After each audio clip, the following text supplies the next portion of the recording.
everybody, look who's here. Look who's here. Look who's here. It's Ernesto and it's Marko.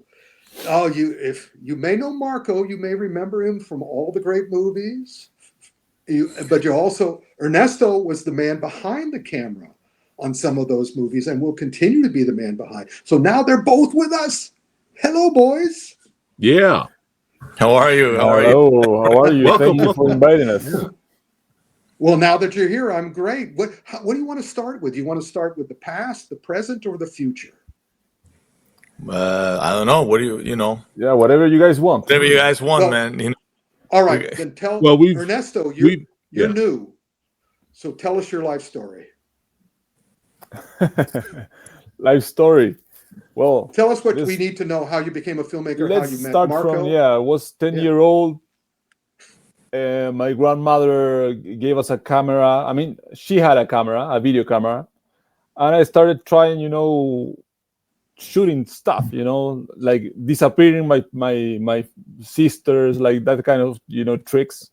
And that turned out to be, I started making short films at my house with my cousins and my sisters. And then suddenly I realized that Marko, my classmate, this Marko, also liked movies and Bruce Lee movies. And he was actually doing his own stuff, So when we needed to write a story for English classes, we told the teacher, "Hey, why can't we make a movie instead?"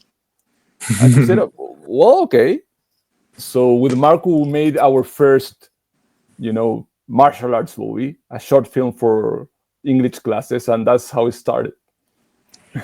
That's amazing, because that's how I started, except not with film. I'm a writer of hundreds of books, and I started doing that in school with the same thing. When they had a report to write, I said, "Can I write a story instead?" So wow, so familiar. That's awesome. Yeah, cool. And so you continued from there, working together all the time, or working with different people? I mean, in the school we made like 2 shorts, and I remember I edited one of Marko's movies that he made with other friends. And then we finished school. Marko went to Mexico. We didn't see, like, in 5 years.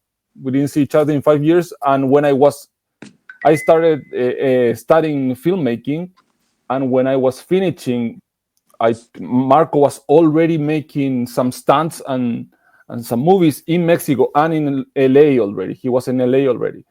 And I told Marko, "Hey, friend, I want to go to see what are you doing in Hollywood, can I go to see you?"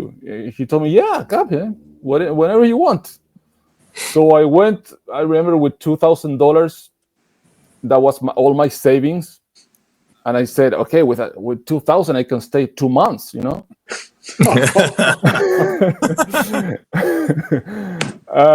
I arrived to LA, and Marko was like, "Man, I'm shooting movies, but I don't have too much money, So, and I remember those $2,000 lasted like 2 weeks or something. And then I ended up staying with Marko like 2 years trying to make stuff there, And there's how everything started, because we made a really, really low budget movie in LA. And we wrote scripts. We started raising money for something bigger. But those 2 years was really the base of everything now. Mm-hmm. So yeah, definitely. Yeah. Nice. So Marko, go ahead. Go. Yeah, so to add in from my perspective, in those 2 years when Ernesto arrived, I was shooting I landed my first leading role movie called Into the Flames. It was a Mexican production. And from a director and a group of people that never shot a movie before, so it was very those crazy projects. And I called Ernesto, like, "Man, you can be the assistant director here or whatever." And Ernesto ended up like saving the day, and he was the guy with knowledge, and became very good friends. And then he started working with that team of doing like Mexican like videos for music videos for Mexican community and all that, and that's how we started in the video stuff. And then at the same time, I was teaching in a gym called LA Valley Valley Total Fitness in Hollywood. I was doing kickboxing classes and stuff like that, and we were of course trying to get into the business. And then I got an invitation to go to the LA Valley College, to where all the stunt people train, and that's where I met like Andy Chang, that hired me to be the stunt double for The Rock, and all that stuff. So in those times where we met a lot of people that today, a lot of those people, those stunts that I met when we were friends, and they were not even in stunts, they became very big in the industry. And that's the relationship. We start training and knowing all the world, and that's how we started. It's crazy. How Amazing. how long ago was that? How many years? More than 20 years. That was like 2003. Wow. Yeah. I did. That's when I did the stunt for The Rock in their movie The Rundown. Yes. That was right before then. Yeah. Wow. Yeah. And we can find the rest of it. So that was the past. Let's talk present. I mean, and also the presents you give us with all your amazing work. I don't even. Where do you want to begin with that? Do you want to take it from there? Yeah, I don't know, because I don't know what was the time. The last time we talked was for Fist of the Condor, right, Preston? That was Yes. And John Wick Chapter 4 and Fist of the Condor was the last time we hung out. So yeah. So after that, it's been crazy. Like after that, we actually in John Wick, we started with Scott and Ernesto talking about Diablo, that we wanted to make a movie together. And I told Scott, and I said, listen, man, you got to come down to Chile and shoot a movie with Ernesto, and you got to meet my friend, and we can have fun, and we can make a great movie, for the budget and all that. And there was when he said, like, let's do it.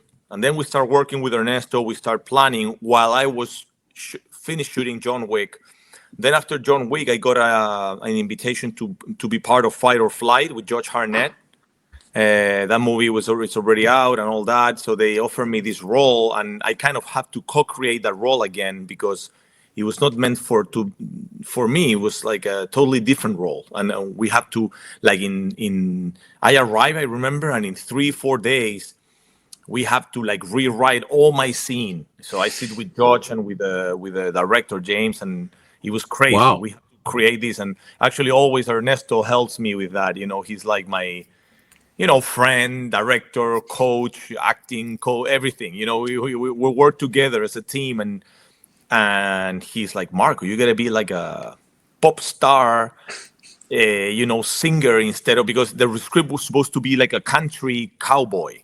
And I'm like, I don't fit that, so I'm gonna have to change this. And Ernesto's like, no, man, don't try to like just let's do it. And we start doing research, and then we arrived to Chayanne, Luis Miguel, Ricky Martin. I was like, how I can pull something from here and then bring it to this character, and it turned out to be a lot of fun. Yeah. And I'm glad that they let me do that. Like James and George were so cool. And then after that, we did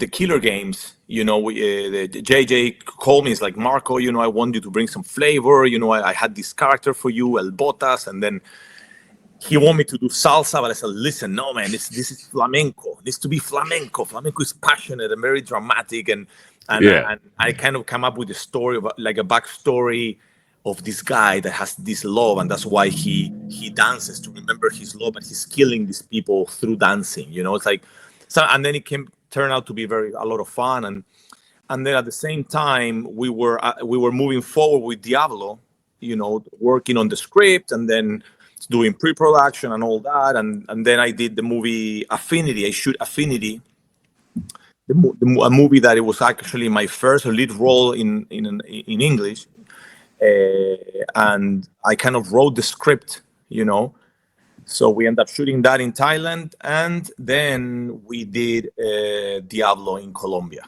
right? Wow. So Nice. we shot Diablo in Colombia, and then in Chile, just finished a movie from a historical movie about a Chilean boxer that fought Joe Louis in 1940s.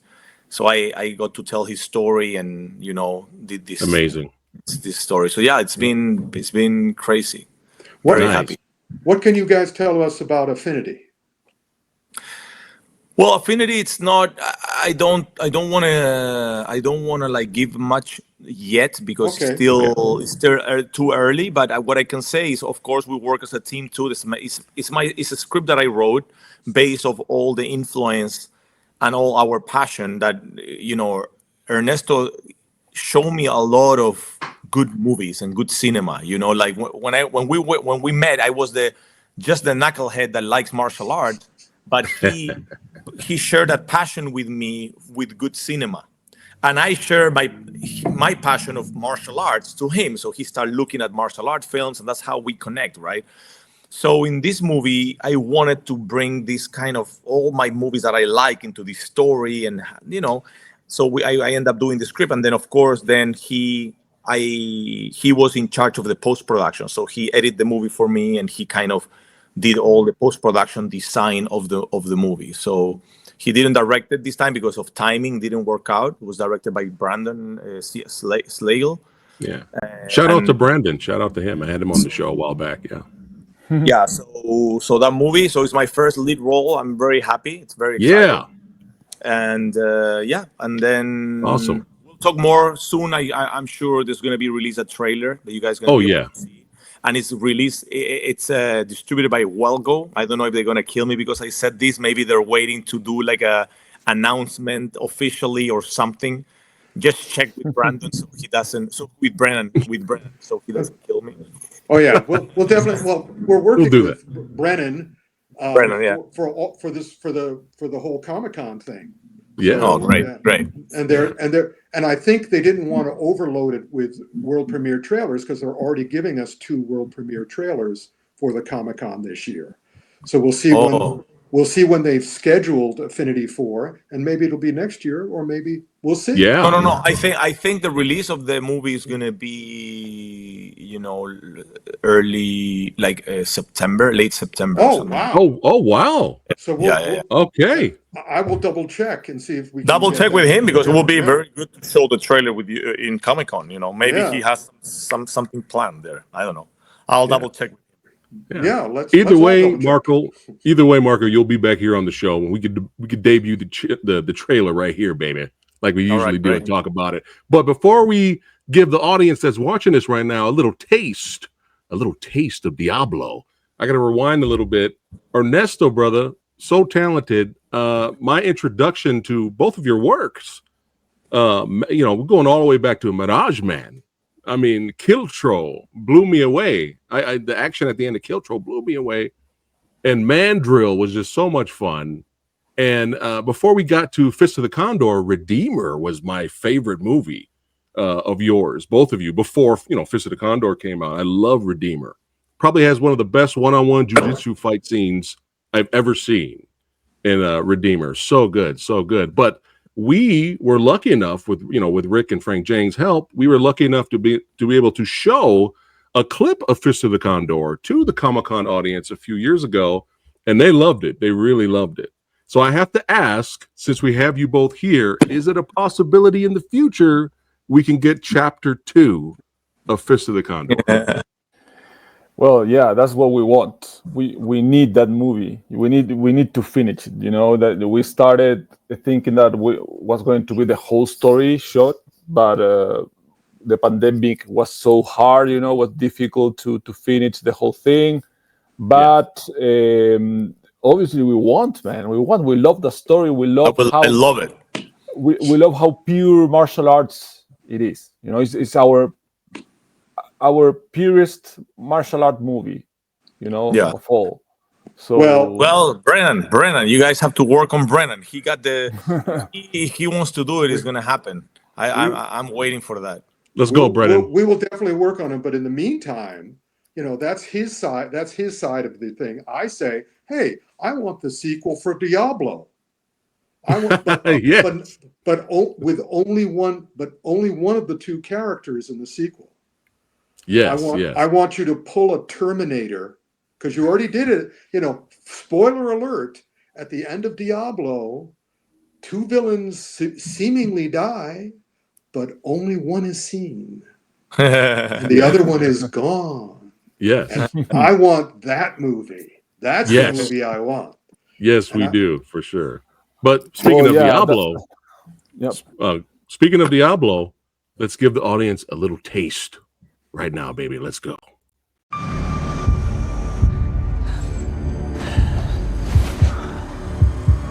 Where's the money? I don't think so.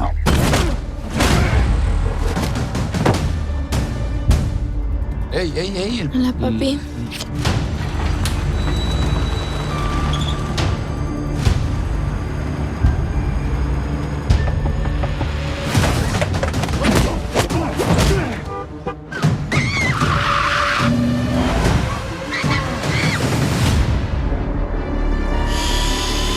Speak. The girl got grabbed this morning. It's an opportunity.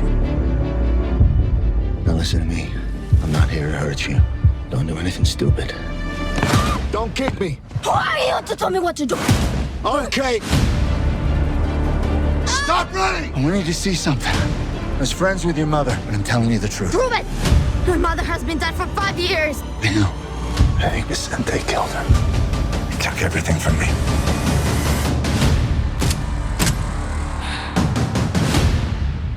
Tell him the safety's on.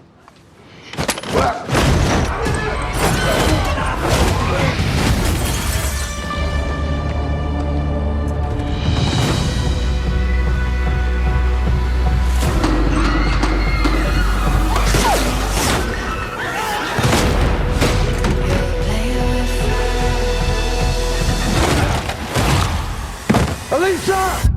Run! We both want to get Lisa back. I'll fight to the death for her.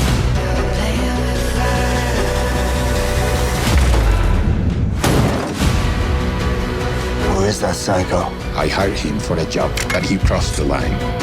That's personal to him.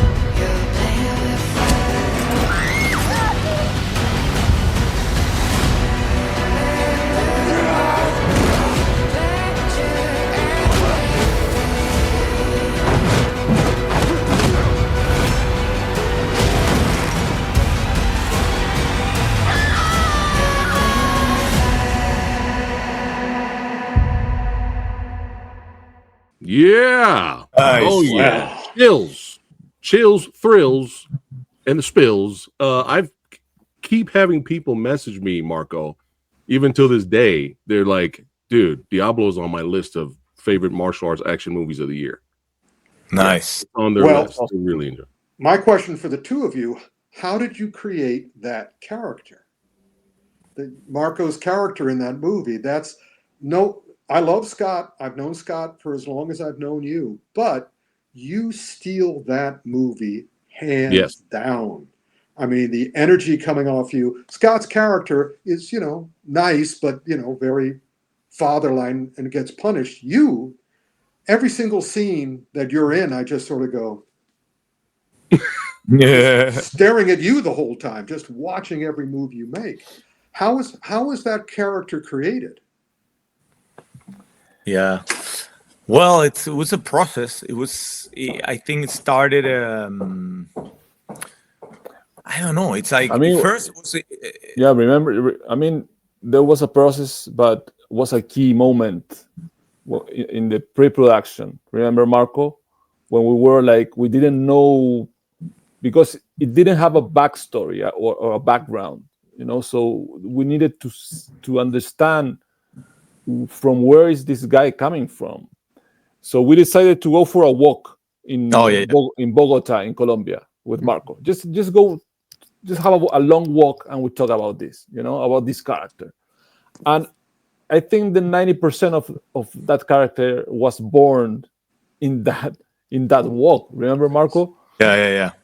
Actually, that's when we changed the whole scene, because the chocolate scene at the beginning was entirely created in that walk. Remember, Yes. it was totally written, totally different, and I don't know. It was a way of showing how obsessed and how mentally crazy this guy was. With just that element of the chocolate and the gift and the life purpose and about giving yourself a gift, and then that turned into the Apple scene.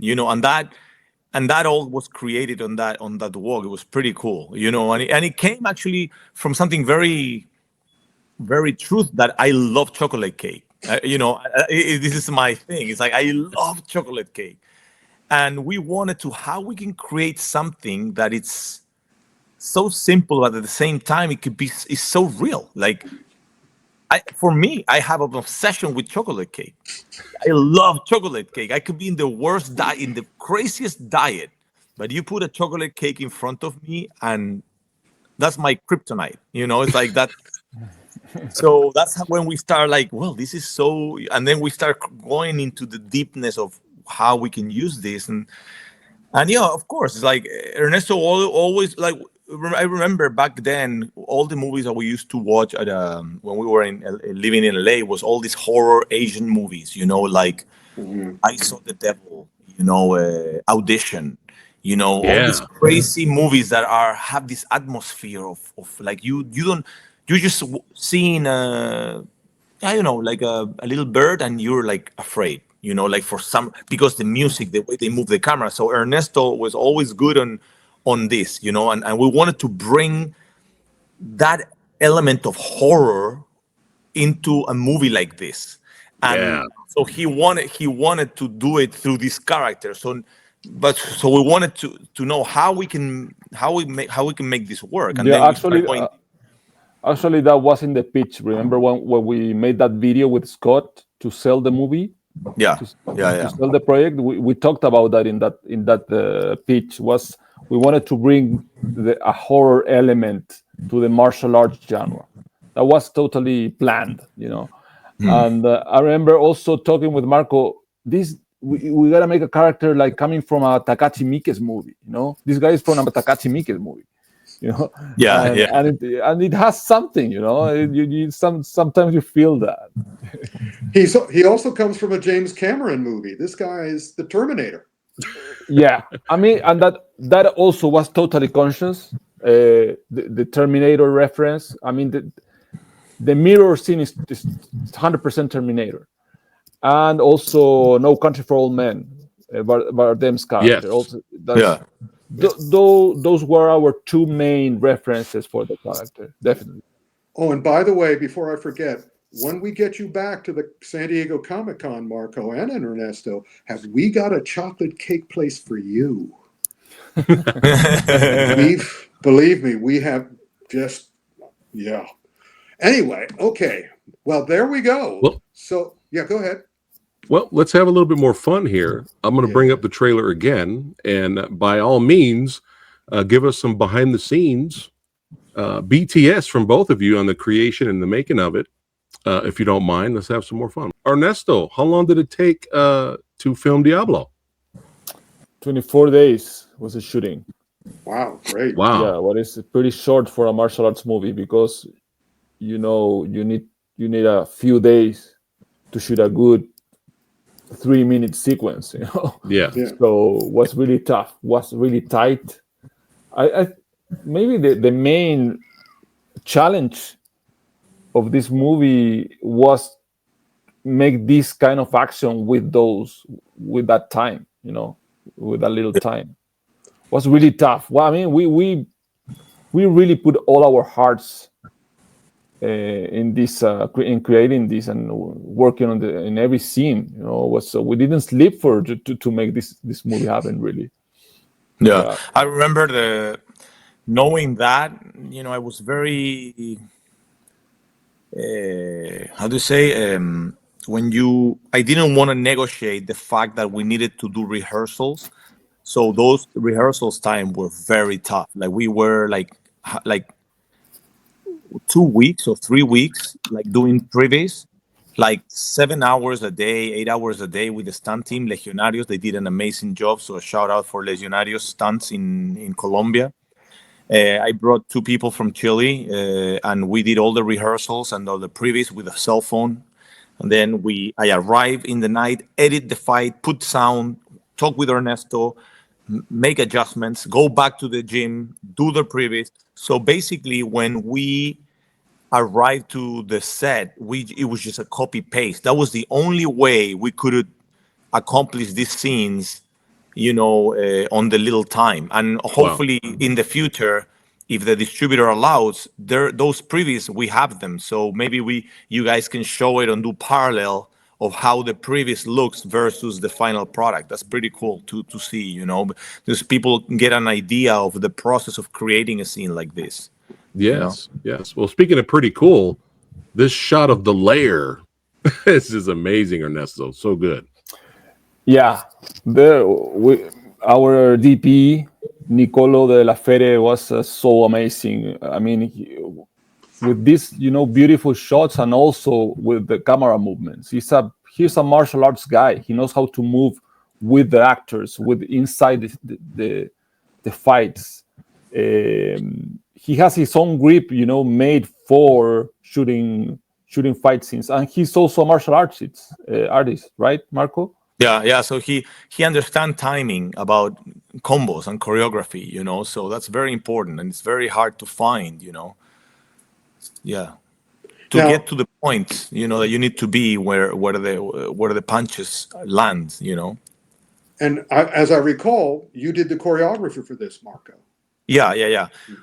It was I designed the scenes, and then I get approval from Scott and Ernesto, get some feedback, and but that was the work. That's how we did it. Awesome. So good. And usually, what's generally the how many takes of each action piece did you guys do? Well, it depends. For example, that kick that you were showing in the trailer, that was a real kick in the face. Actually, if you can pause that kick, so it was just one take, obviously. That was only one take. The guy, the guy was he was a tough kid. He took it right in the face, like all in. If you take you see that one. That one, if you pause it, you'll see his face. Yeah, that one is right in the face. It's real kick. Wow. There's no trick there. Just crazy. You go one more frame, you'll see the legs straight. Yeah. Yeah, that was crazy. Yeah, no, we of course, always when you do a movie with Scott and I love, me, I love martial arts, and every time I do a movie with Scott, I tell him, listen, man, what's coming, right? We need to take it to the next level. So we try to push, as much as we can. It's like it's all in. There's no medium. It's like let's go for it. And there's impact. There's real contact. There's speed. There's adrenaline. There's a lot of adrenaline on set. So for all your the crew, interview, your interview that we showed at Comic-Con when you called out Scott and told him you issued the challenge. You said you better be ready. He's not ready. Was it for Diablo? Yeah, also Diablo. Amazing. But this is one of my favorite scenes in the whole movie, Ernesto. Marcos just basically clears out an entire club by himself. I mean, look at that shot. Yeah. I mean, this sequence was actually the previous that Marco shot was already amazing in the gym. So then obviously we tried to make it better, but and we had to leave out a lot of stuff because of timing. It was too tight. That was pretty. It was a little longer, actually. But I remember when Marco arrived to the hotel with the scene. Actually, he was editing with me. I mean, next to me. But when I saw it, it was like, Marco, fuck, this is fucking awesome, man. Like, what the, And then also another very beautiful thing about this scene is that it was, we could, I mean, one of the producers was the casting of the owner of this place or something like that. So we had this place just for us. And we invented the sequence for the location, you know? So as we realized, okay, we have this like bridge between these two buildings, so we're gonna have something happens here, you know?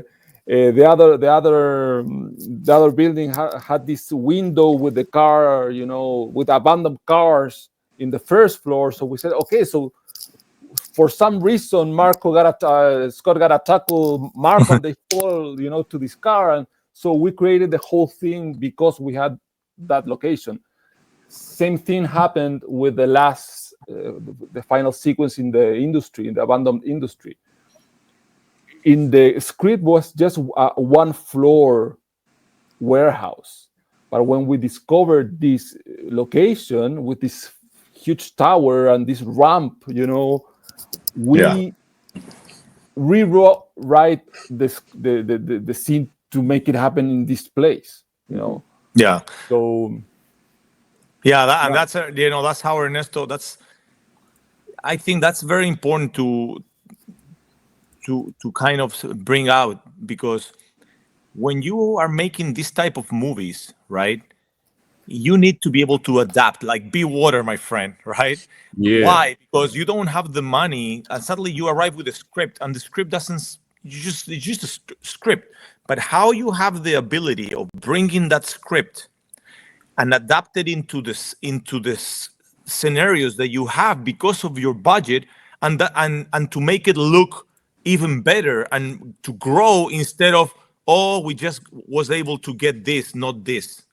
And if you don't have that head of a filmmaker that understands editing, storytelling, writing, directing, it's very hard to put together, because some directors are good to say action, cut, and they direct actors, right? But they're not filmmakers, so they're not able to just change a whole third act based on a new location that doesn't fit with the original script. And then then you just have to limit to tell the story the way it's on the script, and it doesn't look good, because it's like, this story was built to be told in a different scenario, right? So that's, I feel as filmmakers, me, Ernesto, is like, we learn to make movies with no money. So then it's when you give us a little bit more money, then it's much better, right? It's like we kind of like, but I think at the same time we like that challenge, and in this case, I feel in Diablo, it was such a good thing that we find that location that has nothing to do with the script, because it elevates the movie. It's like this idea of the chain and then the hand, and that's why they cut my hand, and then how basically you, Ernesto, changed the whole backstory of my character and the whole story based on this location that you find, right? Because it was not, you can tell them that, because I think this is, as people that are listening to this, they're filmmakers, and it's important that you tell them this process that I think it's very valuable, you know? Yeah, well, as Marco said, as we started making movies in high school, you know, it's like you learn how to adapt or take whatever you have around and make it something, you know, inside the frame. And when you have a script and you have budget and you have a whole detailed fight scene and action sequence in the script, and then you have money, you are in Hollywood, and you build the set to make that script real, you know? Yeah. But we cannot do that. So you need to do it in the other way, you know? It's like a reverse engineering or something. You get to the set, you have some options. You say, okay, this is the most cinematic location that we have, and would be awesome to invent something for this, so let's adapt to this location, and you start just rewriting, and that's, I think the most difficult thing about that is that you gotta be willing to take the time to do it. Yeah. Because you're, as I said before, we didn't sleep to make this movie happen. Yes, because we were rewriting the night before the shooting. Yeah. So it's a double effort, or 10 times more difficult, because you need to take the time, and it's a sacrifice that you gotta do if you love to make movies. And I think that it's that. I mean, it's working harder. It's like wanted to be the movie, wanted to make the best movie you can, and that's it. Yeah. Well, speaking of sacrifices, Ernesto, tell us about this stunt right here. This, wow. Yeah, that's the stunt I was talking about. That tackle that they fall, to the car. Well, that was something that was born because we saw. I remember looking around, and suddenly I see this window there. I say, okay, they gotta fall there. I mean, it's like obviously, we need to invent something to make that happen. And then Marko and Scott created the whole how to make it happen in the technical side of it. I just saw the angle, and I saw the guys falling, but then enters Marko with his knowledge and ideas, and adapting also to the previous. I didn't. and also Marko. What is beautiful about this whole thing is that Marko has worked in huge productions as The Rundown and John Wick, but also he knows little productions. That you have to pull the guys with just with a rope. And instead of these machines that what's the name of those machines, Marko, that pull the guys? I don't even remember the name. It's like the riggers. I don't. Yeah, it's like, something like that. Whatever. I don't know the name of the machines, but they're automatic. They can lift you and make you fall in high speed and slow you down right before you hit. It's a lot of technology. So Marko is also knows how to adapt. How to make action with little money, So yeah. Well, this was great. This was a great stunt. So good. There it is. Also, we gotta talk about that. And was that in the script? Was that in the script? Was that in the script too? Cutting off the hand and all Preston. that. What? Preston, hold on. He was about Ernesto. What were you about to say? Oh, go ahead. Yeah, the stunt team in Colombia. Their name is Legionarios. They are awesome. Yeah, they are really. They helped us to take this to the next level, because they didn't have too much experience on martial arts fights, but Marko showed them how to do that, and they were so good that they understood it pretty fast, and they ended up doing this amazing fight scenes. But they had these falls, man. These guys that just jumped from how many? It was like nine floors fall. Like the 90s movies, the 80s movies, like a real fall, boxes. Crazy. Yeah, so that's something that you cannot do. I mean, that was something impossible to do in Chile, I guess, and it's difficult to do also in Hollywood. Something that stunt it requires a lot of budget to get this type of stunts, So we were lucky. We're very lucky. You guys made it happen. Yeah, you made it happen. Yeah. In 24 days. Yeah. Yeah. That was crazy. Outstanding. Yeah. Oh, very happy. Very happy. Yeah. Of course, amazing fight at the end.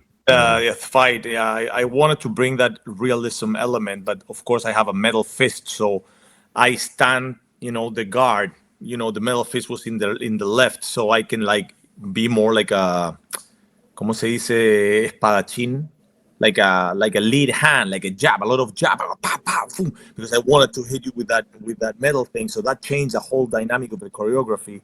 So to tell the story with that hand was pretty cool. And then when he grabs the hand and we do like some jujitsu, and try to lock that hand out and all that, it was pretty cool. It was as a writer, I'm fascinated by the juxtaposition of the hand with the glasses.